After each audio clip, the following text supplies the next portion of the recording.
ഇനി അടുത്ത് നമ്മൾ നോക്കാൻ പോകുന്നത് അസംബ്ലി ഡിസൈനാണ്. 1 pass and multi pass. 1 pass assembler എന്ന് പറയുന്നത് ബേസിക്കലി നമുക്കൊരൊറ്റ പാസിൽ എൻറ്റയർ പ്രോഗ്രാമിനെ നമ്മൾ സോൾവ് ചെയ്യാനാണ് ചെയ്യുന്നത്. നമ്മൾക്ക് യൂഷ്വലി അറിയാം അസംബ്ലറിൽ നമ്മൾ ഫേസ് ചെയ്യുന്ന ഒരു ബുദ്ധിമുട്ട് ഫോർവേഡ് റെഫറൻസ് ആണ്.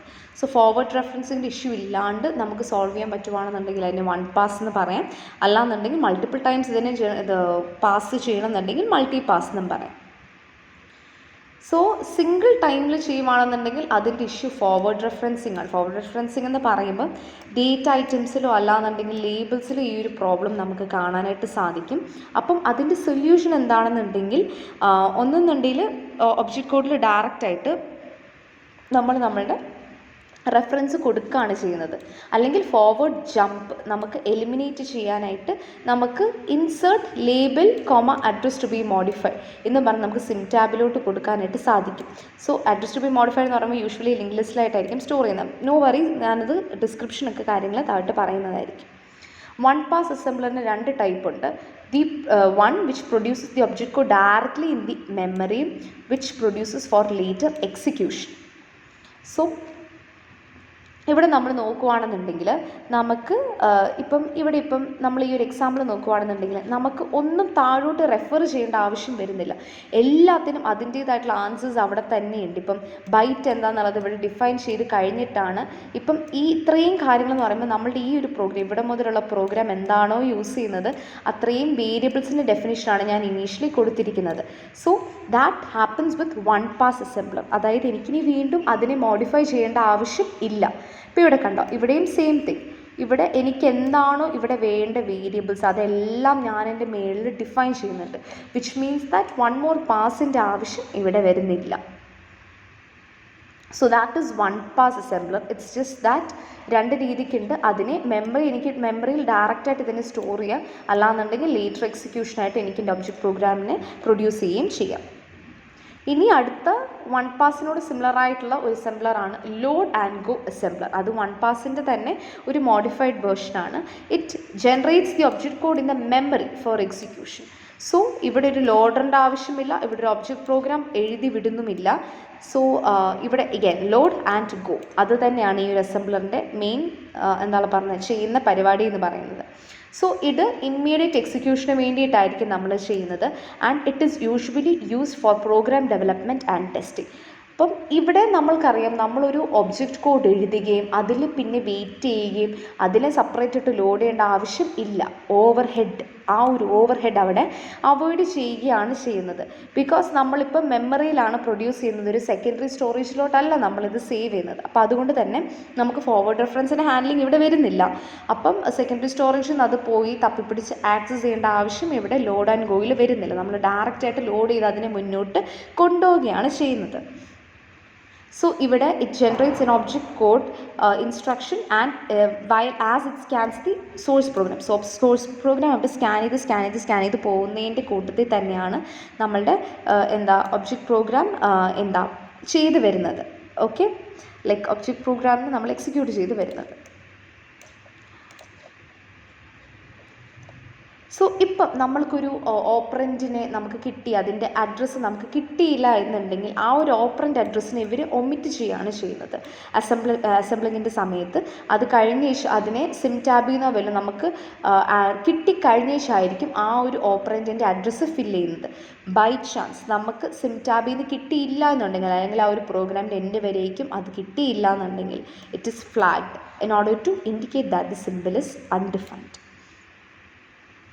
സോ അതിൻ്റെ ഇപ്പം നമ്മൾ ആ കാണിച്ച എക്സാമ്പിളിൻ്റെ ഒരു ഡിസ്ക്രിപ്ഷനാണ് പറയുന്നത്. പക്ഷേ ഇത്രയേറെ വായിക്കേണ്ട ആവശ്യമില്ല. നിങ്ങൾക്ക് ജസ്റ്റ് ഇപ്പം കുറച്ചുകൂടി ഡെപ്ത് നോളേജ് വേണം എന്നുണ്ടെങ്കിൽ മാത്രം വായിച്ചാൽ മതി. എക്സാം പോയിൻ്റ് ഓഫ് വ്യൂവിൽ ഒരുപാട് ചെയ്തു പോകണ്ട. പക്ഷേ if you are writing a program explain ചെയ്യുകയാണെന്നുണ്ടെങ്കിൽ it's well and good. Because അതിൽ നിന്ന് മനസ്സിലാക്കാം നിങ്ങൾക്ക് കൺസെപ്റ്റ് മനസ്സിലായി എന്നുള്ളത്. സോ ഇപ്പം എനിക്ക് ആ ഒരു എൻട്രി കിട്ടിയില്ല എന്ന് വിചാരിക്കുക. It is marked with star, അതായത് it is flagged as an error. അപ്പം ആബ്സല്യൂട്ട് പ്രോഗ്രാമിംഗ് ആണ് നമ്മൾ യൂസ് ചെയ്യുന്നത് ലോഡ് ആൻഡ് ഗോയിൽ വെച്ചിട്ട്. അതായത് ആക്ച്വൽ അഡ്രസ്സ് നമ്മൾ അസംബ്ലി ടൈമിൽ മാത്രമേ നമുക്ക് അറിയത്തുള്ളൂ. ആൻഡ് ലൊക്കേഷൻ കൗണ്ടർ നമ്മൾ ഇനീഷ്യലൈസ് ചെയ്യുവാണ് with respect to the actual program's starting address. ഇവിടെ നമുക്കൊരു എക്സാമ്പിൾ കാണാനായിട്ട് സാധിക്കും. ഇപ്പോൾ ആർ ഇ സി എന്ന് പറയുന്നത് എനിക്ക് ഇനീഷ്യൽ എന്താണെന്ന് അറിയത്തില്ല, അപ്പോൾ അതിനെ ഞാനിവിടെ സ്റ്റാർ എന്ന് വെച്ച് ഡിനോട്ട് ചെയ്യുകയാണ് ചെയ്യുന്നത്. പിന്നെ ലേറ്റർ ഓൺ നമുക്ക് എന്താണ് ലൊക്കേഷൻ കിട്ടുമ്പോഴത്തേനും അതൊരു ലിങ്ക് ലിസ്റ്റ് ഫോർമാറ്റിലായിരിക്കും ഞാനിവിടെ സ്റ്റോർ ചെയ്യുന്നത്. So that is how it happens between the different symbols. So forward referencing വരുവാണെന്നുണ്ടെങ്കിൽ ഇതിനെ ഞാൻ പറഞ്ഞ പോലെ തന്നെ ലിസ്റ്റിലോട്ട് എൻ്റർ ചെയ്യും. But later if it is എന്താണ് പറയുന്നത്, അതിനെ ആ ഒരു സിമ്പിൾ എൻകൗണ്ടർ ചെയ്യുവാണെന്നുണ്ടെങ്കിൽ മാത്രമേ നമ്മൾ അതിൻ്റെ അഡ്രസ്സ് ആഡ് ചെയ്യത്തുള്ളൂ. അല്ലാന്നുണ്ടെങ്കിൽ it will not be available in the memory for modification.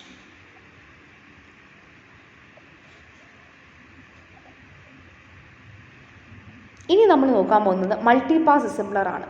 Multi pass assembler എന്ന് പറയുമ്പോഴത്തേനും ഇപ്പം EQU ORG പോലത്തെ ഡയറക്റ്റീവ്സ് നമ്മൾ യൂസ് ചെയ്യുമ്പോഴത്തേനും ആ ഒരു ഡയറക്റ്റീവിനെ നമുക്ക് ഒറ്റ ഗോയിൽ നമുക്ക് സോൾവ് ചെയ്യാൻ പറ്റത്തില്ല. For example alpha equal to beta. What is beta?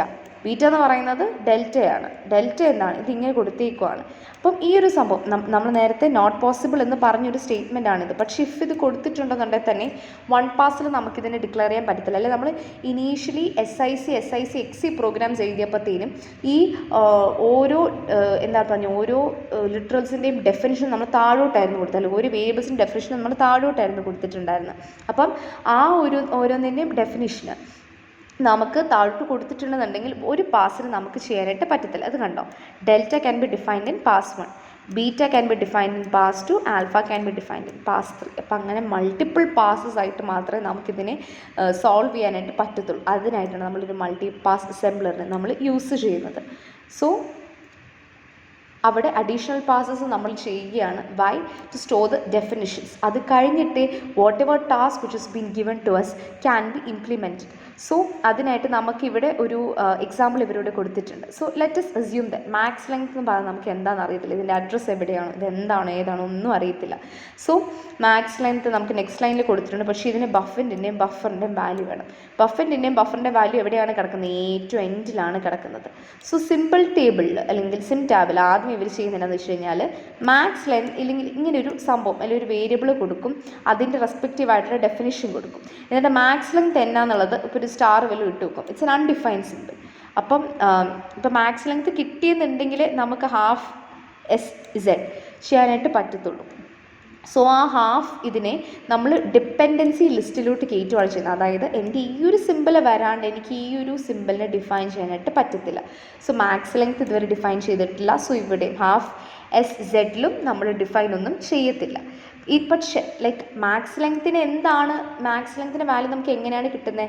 ബഫറും use ചെയ്തിട്ടാണ് നമുക്ക് കിട്ടുന്നത്. സോ ബഫറിൻ്റെ വാല്യൂ എനിക്ക് കിട്ടിയെന്നിരിക്കട്ടെ. അപ്പോൾ ബഫറിൻ്റെ വാല്യൂ ഇവിടെ ഇപ്പം സ്റ്റാർ റിട്ടേൺ ആണ് വെക്കുന്നത്. അപ്പം which is the the value max length depends on it. അപ്പം അതാണ് ഡിപ്പെൻഡൻസി ലിസ്റ്റ്. ഇത് ഇത്രയും കൊടുത്തേക്കുന്നതാണ് ഡിപ്പെൻഡൻസി ലിസ്റ്റ് എന്ന് പറയുന്നത്. വൺസ് ബഫറിൻ്റെ വാല്യൂ എനിക്ക് കിട്ടിയെന്ന് വിചാരിക്കുക. അങ്ങനെ കിട്ടിക്കഴിഞ്ഞു എന്നുണ്ടെങ്കിൽ മാത്രമേ എനിക്ക് ഈ ഒരു ഓരോന്നിനും സിം ടാബിൽ എനിക്ക് ഫിൽ ചെയ്ത് പോകാനായിട്ട് പറ്റത്തുള്ളൂ.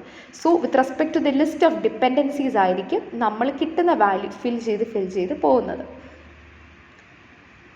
സോ ഇവിടെ കണ്ടോ, ഇവിടെ ഇപ്പോൾ എനിക്ക് ബഫറിൻ്റെ വാല്യൂ കിട്ടി എന്നുണ്ടെങ്കിൽ എനിക്ക് മാക്സ് ലെങ്ത് ഡിഫൈൻ ചെയ്യാൻ പ്രശ്നമുണ്ടോ? ഇല്ല.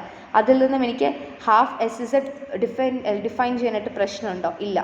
സോ ഓരോന്നിൻ്റെയും വാല്യൂ കിട്ടുന്നതിനനുസരിച്ചായിരിക്കും നമ്മൾ ഫില്ലിങ് ചെയ്ത് പോകുന്നത്. സോ അത്രയും കാര്യങ്ങളാണ് നമ്മൾക്കിതിനകത്ത് ഡിസ്കസ് ചെയ്യാനായിട്ട്.